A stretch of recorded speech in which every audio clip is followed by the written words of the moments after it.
In this episode, we're going to attempt to break open and gut this Master Lock 410 padlock that has been rattled.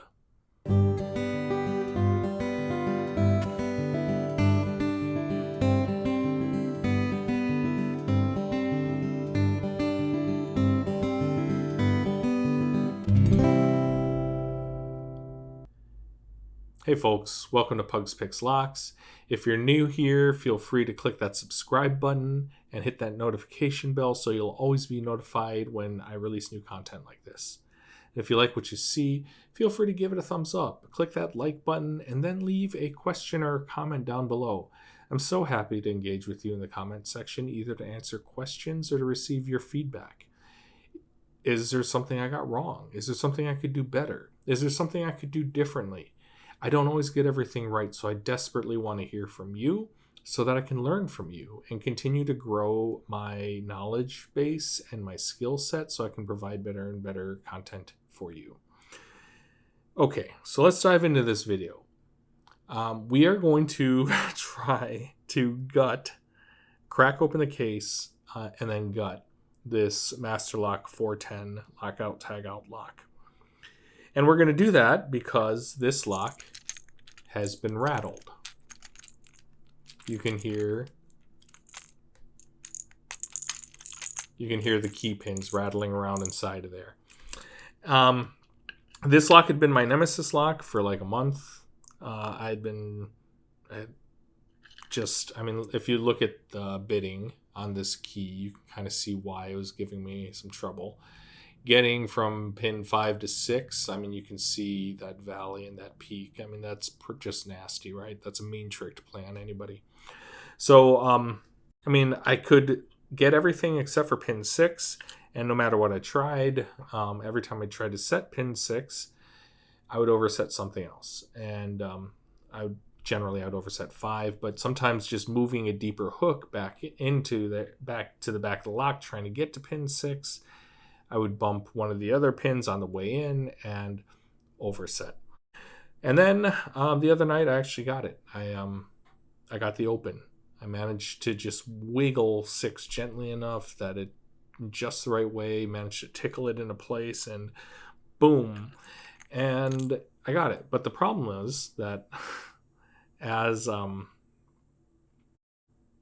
my thumb, as it went, my thumb just, I don't know what I did with it, with the tension wrench, but I ended up spinning the plug 180 degrees. You can see on these on these 410s that this bit of warding in the plastic body, in the plastic hull, that bit of warding prevents the key from going past 90 degrees, right? But a tension wrench can end up going further than that, which is what happened. And the 410, the cylinder of the 410, and let's talk about this lock for a second, and just the oddity that it is. It is one of the very best cores that Master Lock makes, inside of one of the cheapest bodies possible. This plastic fantastic body, right? So it's just kind of an oddball lock. But anyways, the cylinder has holes in it, and if you turn the plug past 108, well, if you turn it to 180 degrees, those holes line up perfectly with the key pins, with the chambers for the key pins, and then the key pins just slide right out, and they're rattling around inside of this lock. So we're going to try to bust this lock open, and we're going to try to not have pieces and parts fly across my my little studio here. We're going to we're going to give this a shot. So let me move everything out of the way. And so what we're going to do, so some people, when they open these things up, they're very carefully, they'll take a hacksaw and they'll cut along the seams where the two halves of the body come together, and I'm assuming they're glued or plastic welded or something like that. And they'll take a hacksaw and they'll just cut along those seams until they can pry the two parts apart gently and all that kind of stuff. The approach we're going to take is a brute force method, because I am very much a hammer, not a scalpel. For most of my life, I very much am a brute force type of person. So what we're going to do is we're going to put a screwdriver in the shackle hole. We're going to hold the shackle and we're going to twist this sucker and see if we can't break this body apart. I've seen this done once. I myself have done it once. We'll see if it works with this one. All right, let's get everything out of the way here. I'm going to try to do this inside of a box. So we're going to take this little box and we're going to try to do it in here so the parts, any parts that come flying apart when we crack this thing, they'll stay hopefully within this box. So we don't lose any of the key pins that are rattling around inside of there. In addition to that, there's also the locking mechanism itself, the ball bearings and the cam, the mechanism that the cam locks into and that the cam turns so that the ball bearings can. Anyways, I'll show you all of that once we get this open. Okay, so here's our screwdriver in the shackle hole. And we're just going to give this sucker a bit of a twist and see if we can't get it open.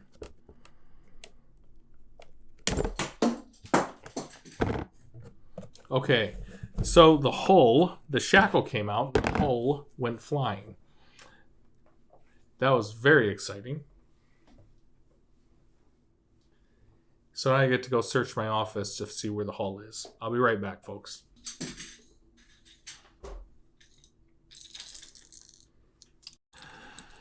Okay, so here we have a a body that's starting to crack, but cracked enough that just to let the shackle come flying out. So what we're going to do is we're going to try this again. See if we can't get that cracked open further and be a little bit more careful about it this time. There's one of the ball bearings getting stuck. See that ball bearing in there? That's stuck where it's not supposed to be. So let's see if we can't force that out of the way. And force it back into its home where it is supposed to be. And get this crack to open further.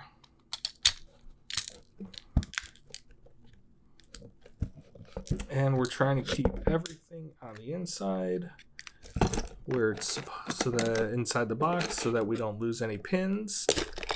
There we go. Not the best break ever, but I'm hoping everything is inside. Look at that. We even have it clamshelled kind of, so we can just close it back up like that. Hopefully, when it comes time to do so. Look at that. We might actually be able to continue using this lock. Although the more times I flex it, the more likely it is to break. Okay, so we have bits of plastic in here from the hull. And you can see some pins and ball bearings and other... So let me show you how that locking mechanism works real quick. Let's do this side, it's more intact. So you have... see how this cam connects to this locking cylinder, right? And so when you turn the key, I'm not going to turn the core right now, so I don't, because otherwise, I'll explain them when I'm gutting the core. I'll explain why I'm not going to trying very hard not to turn the plug. But when you turn the plug, because so you see how those two lock up, and then when you turn it, you can see how, no longer a clamshell. You can see how the two recesses on the locking cylinder here, how they can turn into place.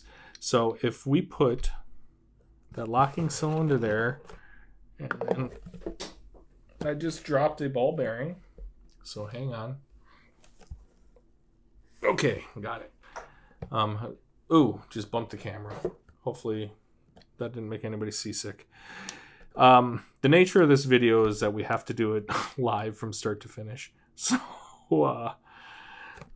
you get to see all the foibles that happen along the way. And then the other ball bearing. So you can see how the ball bearings, when the cylinder is set, so it turned so that it's recessed, the ball bearings fall into that recess. And then you can see how when the shackle is closed, and then that cylinder turns, now it's forcing those ball bearings into the shackle so that it can't open. And this is why we cannot slip a shim down in there to move the locking mechanism aside and just pop the lock open. So like I said, incredibly cheap body. You saw how easily we just busted this apart. Incredibly cheap body, but, you know, a very fine locking mechanism, the ball bearings, and a very fine core, as you're going to see when we try to get the core. Okay, so let me set the hull and the ball bearings and the locking mechanism aside. It looks like all the pins have disappeared underneath the flaps of the box. So let's get this pinning tray in here. All right, so we have our pinning tray, and let's go ahead and try to let's pull these pins out and take a look at what the key pins look like. Okay, so let's try to dig these key pins out of there. Here, hopefully we have 6 key pins and we haven't lost any. Okay, so there's 1.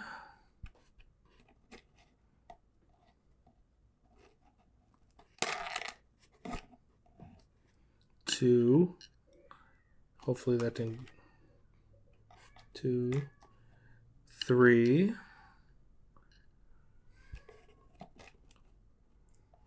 4, 5. Oh, that's caught under the flap. There we go. And 6. Okay. So we have our 6 key pins. And we can guess from the bitting where they go. But let's take a look at this. Okay. So, let's open up this core.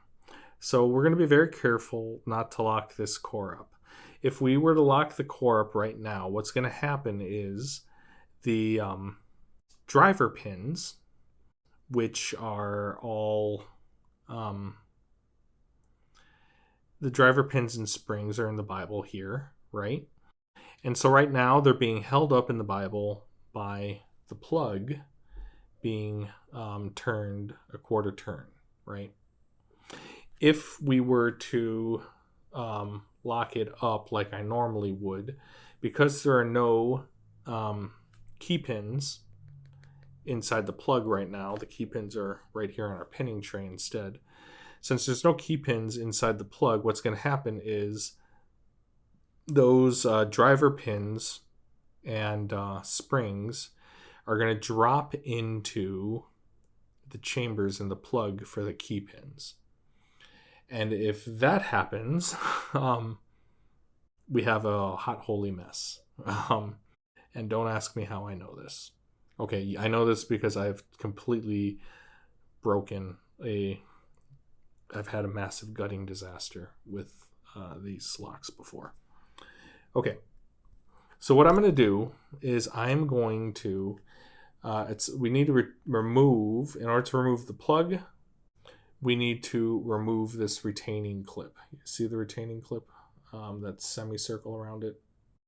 So to remove that retaining clip, what I'm going to do is I'm going to use my Circlip removal tool, my C-clip removal tool, and I'm going to slide that clip around, and this is going to take a little finagling, and I'm moving the core as I do it, so I'm actually going to put a tension tool in here so that I don't move the core while I'm doing this. Move the plug, while I'm doing this. So what I'm going to do is I'm going to wiggle this. Oh, actually the clip's just coming off. Nope, there we go. Okay. So what I do, because you know how, so you see how the end of the clip is now sitting inside the keyway, in the bottom of the keyway there.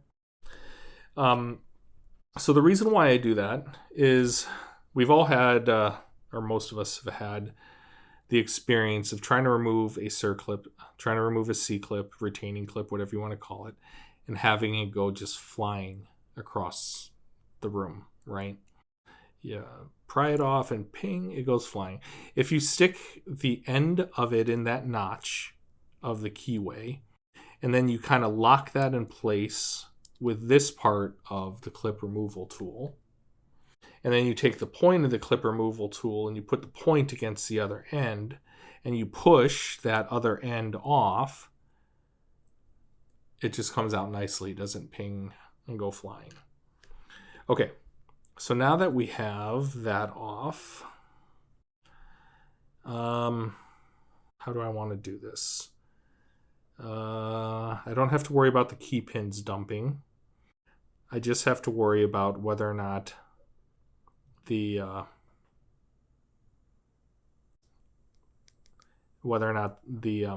driver pins and the springs are going to go flying. So I think I am going to shim this. I usually, normally what I would do here is I would lock it up. This cam here, the cam there would be up against the Bible, and that cam next to the follower would prevent the driver pins from just flying all over the place. But since we can't do that in this instance, I'm going to grab a shim and I'm going to shim this up. Just need one. Okay. They sometimes stick together, and so I'm like trying to look at it and make sure they only have one.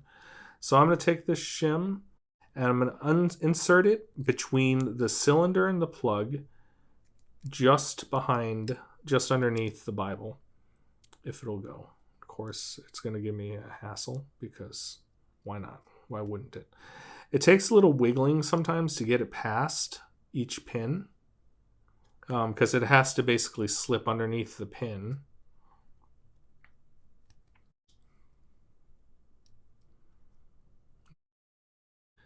Is that all the way through? All the way through to the back? So I'm going to push the plug slightly, pushing it just so there's a slight gap between the plug and the cylinder. You see there? Just so that I can then push the shim to make sure that I see the shim come, there it is. I can see the shim come through the other side, right? So once I see the shim is all the way through underneath, so now the shim here is holding the driver pins and the springs up into the Bible. I can then take my follower and I can then push the plug out by sliding it along underneath that shim. And now that I'm here at this point, I can take the shim out. I don't need the shim any longer, because now the follower itself, you can see, is holding the driver pins and the springs up in the Bible of the lock. Okay, so there we have that. And here we have the plug from the cylinder. And so what I'm going to do now is I'm going to take the key and I'm going to insert the key into the plug. And the reason why I insert the key into the plug is to So that when is to help me figure out which key pin goes into which chamber. And so if I take, so this is one of the longer key pins, and I know that 6 was, okay, 5, it's not flush. So it should sit flush inside, so that it should sit flush so that it can actually rotate between the plug and the cylinder, right? You can't do that with where it's currently at. So let's pull the key back slightly to pop that up a little bit. And try it in one of the other valley spots, and that's flush. You see how that's lying flush against the top of the plug? Okay, so we know that that's pin 3. So I'm going to take this out, and actually I had that in the pin 3 slot. Haha. Okay, so let's take another one and try this one and pin in one spot. Okay, so that definitely is 1. It's lying flush against the core, against the plug. So let's move that out of the way. And then, so if I pull the key out slightly, you see how it pops up? When I pull the key out a little bit. So when it pops up like that, then I can grab it and I can pull it out and put that into the 1 spot. Okay, that means that this one is probably 5. And indeed, you can see that I dropped that into chamber 5 on the plug, and it's lying flush against the surface of the plug. So I have that one correct. So I'm going to move this one that's currently in 5 out of the way. And then I'm going to grab 5, pull the key out, pop it up a little bit, put this into 5. So now I just need to figure out the last 3, which one goes in 2, which one goes into 4, and which one goes into 6.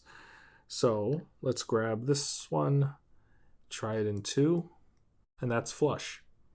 Huh, that was a good guess. Well, so now I just pull the key out a little bit to get it to pop up. Grab that, put it into 2. I bet you this one here, this baby one here, is 6 because of how much of a pain in the rear it was. And sure enough, that lies flush. That's 6. Okay, so let's dump that into 6.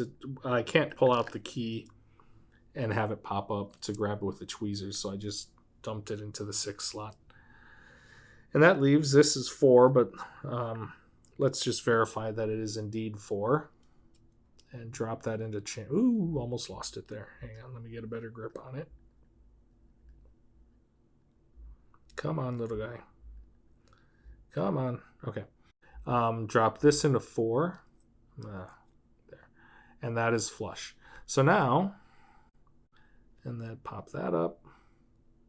Grab that sucker, put him back into 4. Okay. So now we have everything. Let's put this shim back in its case so I don't lose it. Okay. So now we have all the key pins lined up. And you can see just how nasty that is. I mean, look at trying to get around key pin 5 here. Here, let me lift this up so you can see. I mean, you can see why I struggled with this lock, why it was my nemesis lock for like a month. Trying to get around pin 5 here to get at pin 6 to lift that all the way up. Oh my goodness. What a pain in the rear that was, right? Okay. So there we have all our key pins. Let's take a look at our driver pins. And to do that, all right. So, you know what I forgot to take note of? Which end? Trying to remember which end is chamber 1. Okay. This slip here, that's chamber 1. Yep. Okay. Sorry. I had a total moment of panic. That I was like, oh my goodness, I have it. Don't remember. What else? Sometimes if there isn't a specific lip or something like that, if there isn't a difference, like if the Bible extends all the way to the edge of the cylinder on both sides, what you can do is just honestly take a Sharpie and mark it as soon as you have the plug out, or before you take the plug out. You can just mark which side is chamber 1 so you can line things up properly. Okay, so let's go back all the way back to chamber 6 here. And I'm going to take, and you can see the driver pin sitting underneath the follower there, right? So I'm going to take my tweezers and I'm going to put it over so that as I expose that chamber and it pops up, I can then grab it. And I'm going to place it so that this side that was touching the spring is facing upwards on the pinning tray to where I'm going to put the spring here. And then I'm just going to dump the spring out into my hand. I pull the follower through the cylinder, so while I'm monkeying around with this, I don't accidentally dump any pins or springs. Okay, so that was 6. Here comes 5. Same thing. I push the follower through with the tweezers so that I can catch pin 5 as it pops up. And look at that, pin 5 is serrated. And then I dump that spring, push the follower through so I don't mess up. And there's 5. When you compare this to the serrated pins on, like, say, an American lock, I mean, that's hardly serrated at all, right? In comparison, this just has 2 tiny little cuts in it. So, yeah. Which is why you get different feedback from the serrations here as opposed to the serrations in like a Series 1100 American lock. All right, let's grab pin 4. And pin 4 looks like a spool.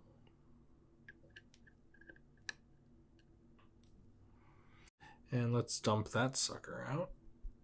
The pin, and the spring, I'm having trouble mixing up words here. And then we're going to turn it around and we're going to go after pin stack 1 next, okay? And so you can see the pin sitting underneath the follower. And I'm going to push that through. It's going to pop up. Another spool. And that side was touching the spring, so we'll put it down that way. And then we'll dump the spring out, pull that through. And we're not seeing any difference in the springs. Sometimes you'll find one spring that's particularly strong, another spring that's particularly weak, or something like that, which is a security measure that you'll sometimes see in some locks to prevent,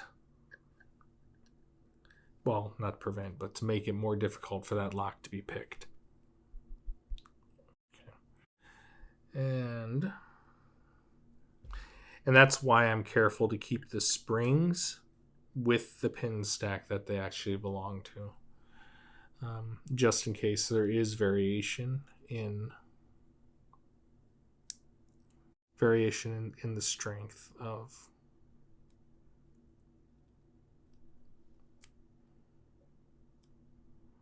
Come on. Couldn't grab that for a second. All right. And there's 3. In case there is variation in the spring strength.